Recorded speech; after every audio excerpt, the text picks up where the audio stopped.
Dagmars dry dock doing a 300-hour maintenance on the engine. So every 100 hours, kind of the same routine. Change the oil, change the filter. I always pull the cover off and drain it because it's quicker than trying to use a pump.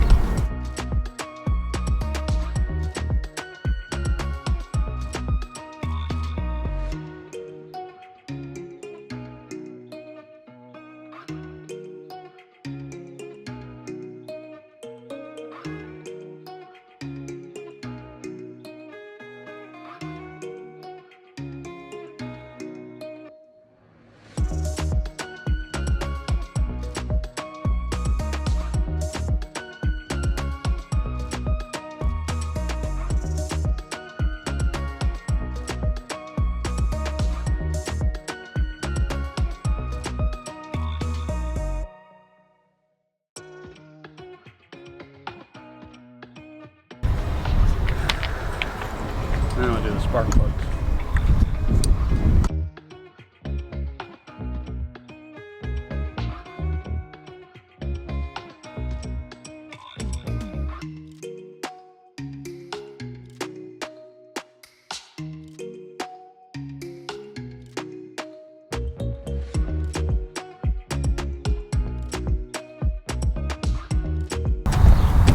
Why do I work on my own engine? First off, it's not all that hard. It's just routine maintenance. Anything complicated happens, it's going to the Yamaha shop. I'm not a Yamaha tech. And it's more money for gas. And I can change, I can do the engine maintenance on my schedule, not a shop schedule.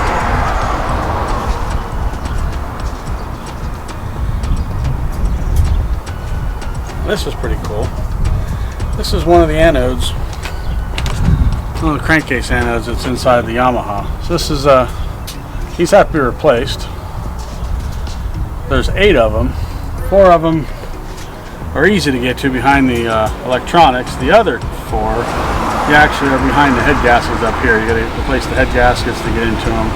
So I thought I'd just check before. They're due every 300 to 500 hours. So maybe they're not due this time, but I thought I'd look at the 4 that are easy to get to. And if they look good, which this one looks really good, then I will just put them back in and use them and wait another couple hundred hours.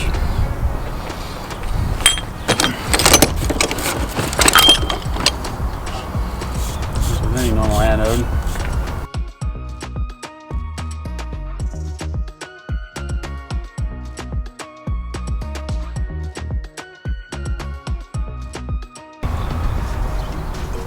It's supposed to be like 1,000 degrees tomorrow in Seattle. We're out here this evening trying to beat the heat. Get what I can done tonight when it's a little bit cooler, and be out here bright and early in the morning before it gets super freaking hot. For Pacific Northwest boaters, they'll do well in the heat.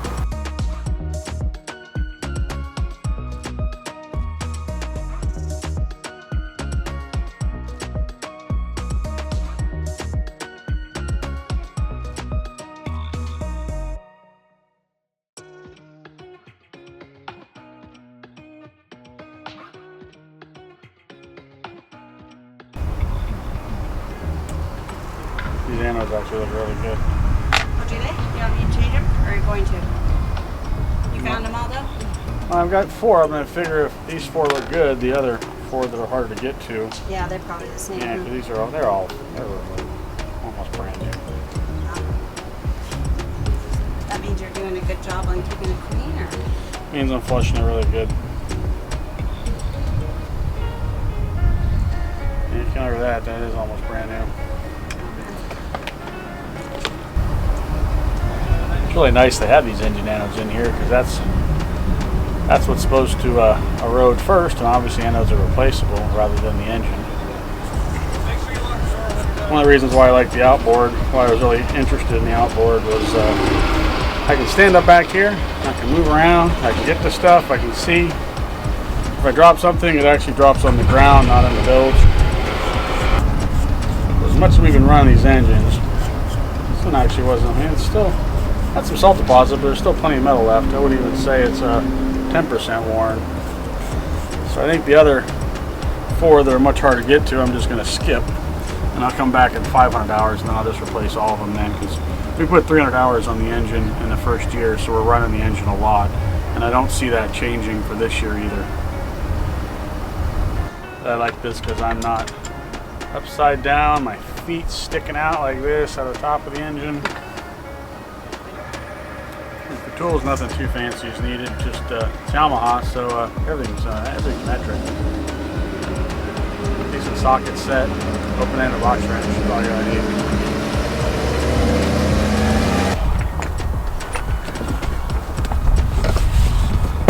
I'm thinking of it too. This right here is pretty important. Go buy the service manuals. They're $100 a piece. They're really proud of their service manuals. The manuals tell you how to take it apart, how to test it, how to put it back together. Usually read the manual. Gives me enough information to know, is this something that a do-it-yourselfer can do, or should I really have the Yamaha shop do it? It also tells you what greases, lubricants, sealants you should use on the, for all the components you're working on. Everything I do is all genuine Yamaha everything. I grab the service manual, tells me how to do it, and shows what greases to use, and then I go online. I usually use partsu.com. They've got engine schematics for the Yamahas available online. For that I can get the part numbers, so I can order actually the original OEM factory parts. The oil, greases, everything's all Yamaha. I don't do any aftermarket, nothing. Now the control module, without dropping any of the screws.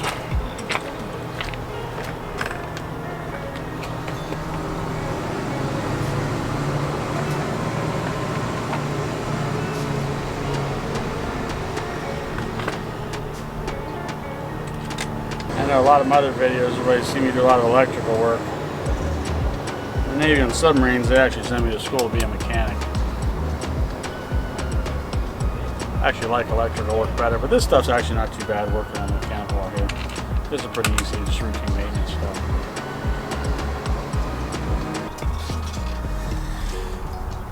Alright, now we're down to the spark plugs. Got 3 of them right here, 3 of them right here, port and starboard.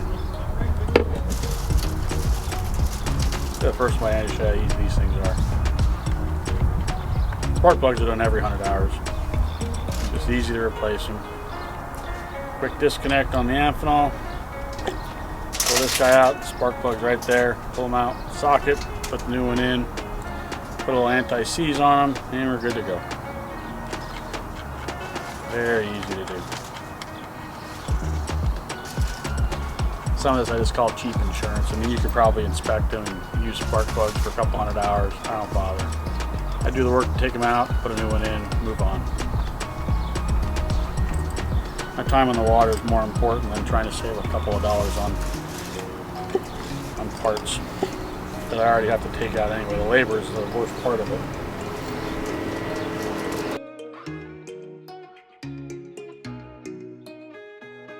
I use this on the lightest setting on torque because I don't want this to loosen the bolts and I don't want this to tighten them.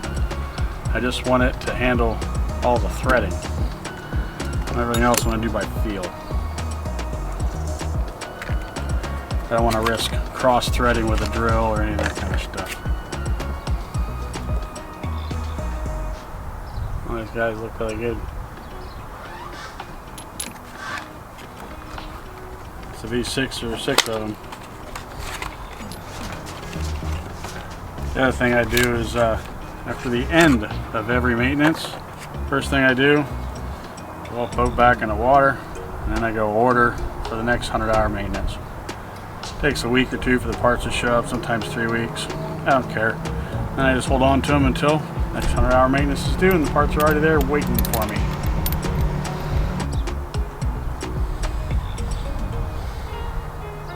Alright. Oil changed, filters changed, spark plugs are replaced.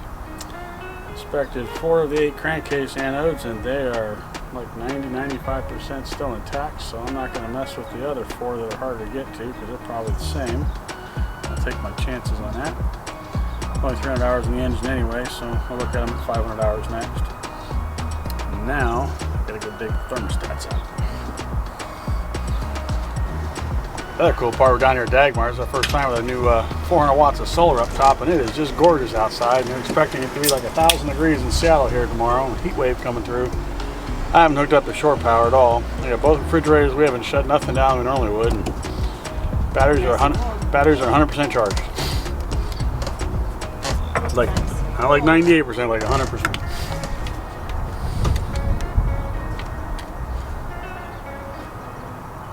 Ta-da! Doesn't look all that bad. I could probably reuse it, but I did the work to get it here, so I'm just going to replace it because I have replacements, because I don't care. I was going to do the thermostat anodes, but with the engine crankcase anodes looking so good and the thermostat's looking so clean without any salt buildup, I think I'm going to skip those. I don't think they're going to need them. So high level, in summary, 100-hour maintenance. What do you do with the engine? It's all routine maintenance. It's all easy to do. Change the oil, an oil filter. There's the oil filter. Oil comes out of the bottom. You can pump it out through the dipstick if you want, then you have to buy a pump. It comes out quicker if you just pull the fairing off and hit the drain plug. Replace the gasket on the drain plug. Replace the oil filter. If you make a wrench, it goes on this. It's really easy to work with. So unscrew it. Then you do 6 spark plugs. They're all right here. Super easy to get to. Thermostats. Port and starboard side, 2 bolts, they come out, replace those. And then there's a fuel filter in the front here. And then you grease all the Zerk fittings for the steering column. Put 5 or 6 pumps of grease through it till you see it come out the other side. That way it pushes all new grease in there and pushes out any contaminants and stuff. And that means you have to rotate the engine. You do have to have a grease gun similar to this. That's flexible because some of them are a little tight to get to, and you have to move the steering of the engine around to be able to get to them. And every 300 to 500 hours there's the crankcase anodes. There's 8 of those. 4 of them you can get to easily by pulling the electronic control modules off. The other 4, it's 2 on the port and 2 on the starboard side that are behind the head gaskets. You have to replace the head gasket to get to them. And then the thermostats have an anode straight down that you'd replace every 300 to 500 hours on that as well. I looked at 4 of them and they look really good, so I'm not going to touch the rest of them. They should be fine. We flush the engine after every time we come back with salt away. Salt away doesn't neutralize salt. It makes it easier for salt to go away. So you put salt away. I run salt away through the engine, and that breaks the salt down and lets the salt easily flow through the engine, and then you follow it with fresh water to actually flush everything out of it. You don't idle the engine, you kick the engine all the way up, you hook the garden hose fitting, and you just run the salt away solution through. When it runs out, let fresh water run through it behind it. Takes 10-15 minutes at most to do that. Inside the engine, obviously inside the cockpit, there's a secondary fuel filter. I'll show that here in a bit. Replace that. And then I usually will throw in a half a bottle of Ring Free from Yamaha into the gas tank. I'll throw in a bottle of Yamaha stabilizer fuel conditioner as well. Oh, and then this other stuff I do too. Yama Shield. So I'm all done. I'll take this and I will spray all over the engine.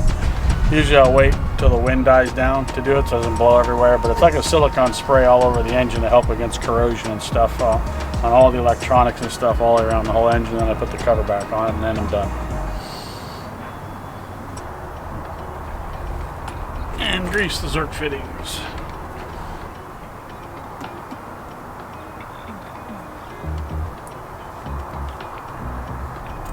And you can see water coming out up there.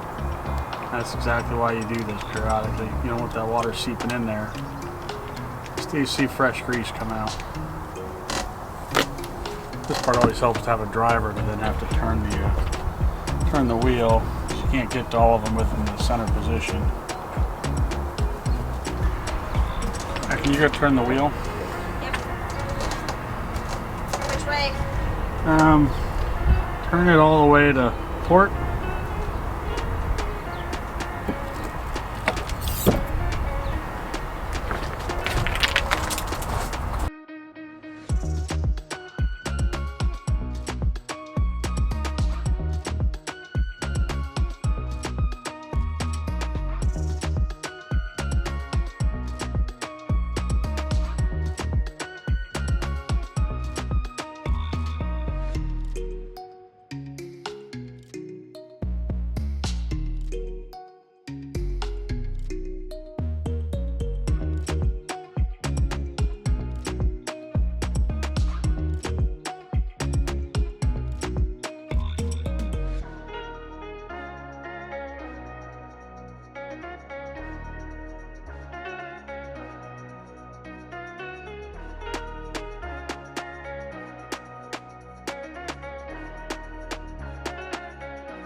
are you doing now? Putting the oil back in the lower grease.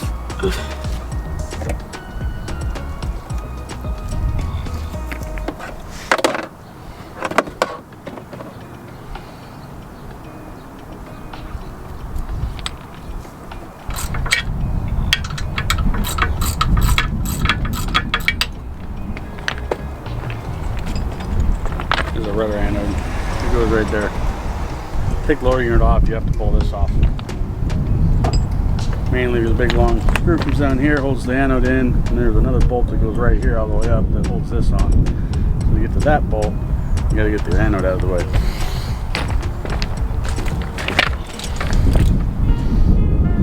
You get that loosened, you need my help, right? Yeah. How come that water came out? Okay, what do you want me to do? I'm gonna pull the glass bolt that's gonna want to go straight that way.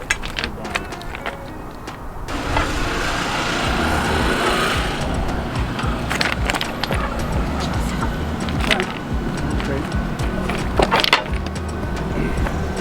You got it? Or you I got it.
Slid right in. That is freaking awesome. That is so awesome. Woohoo! Line went right up. What are the odds of that happening?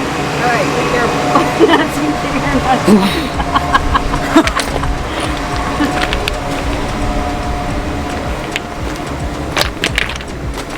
Usually you have to adjust the spine in and out until you get it to line up. First try, straight in. We're good.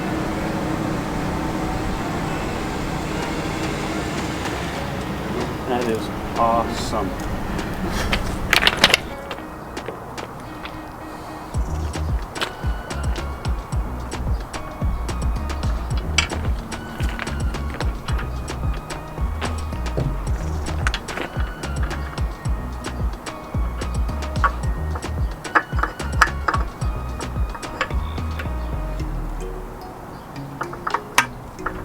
There's only one way that it goes in.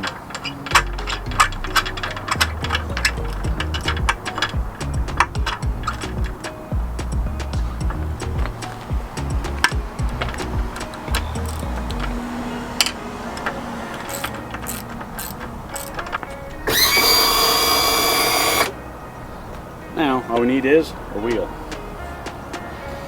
We have a new wheel to play with. Bob loaned me this 4-blade. We're going to try that out and see how well that performs the next week and a half.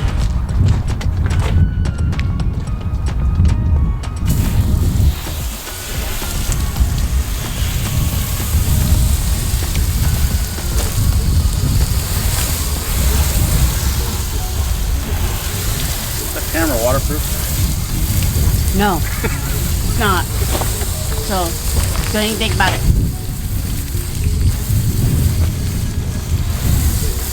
The next time we come to wash the boat and you want to bring the GoPro, I'll know better.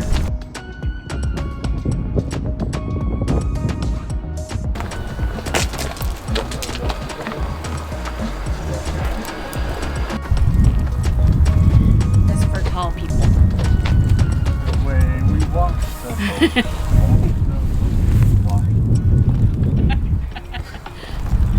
Then you wax on, wax off. When it's work day on the boat, you notice that everybody wants to go on the boat, but when it's work day, nobody's around. Time to clean the boat. Like, whoa, gee, look at the time. We're the It's all day for the car as well. Prized possession.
Again, thanks for watching, and don't forget to like the video, subscribe to our channel, and hit the bell for notifications so you get notified when I upload a new video. And until the next video, stay tuned for more channel surfing. Bye bye, Dagmars, and back to Everett Marina.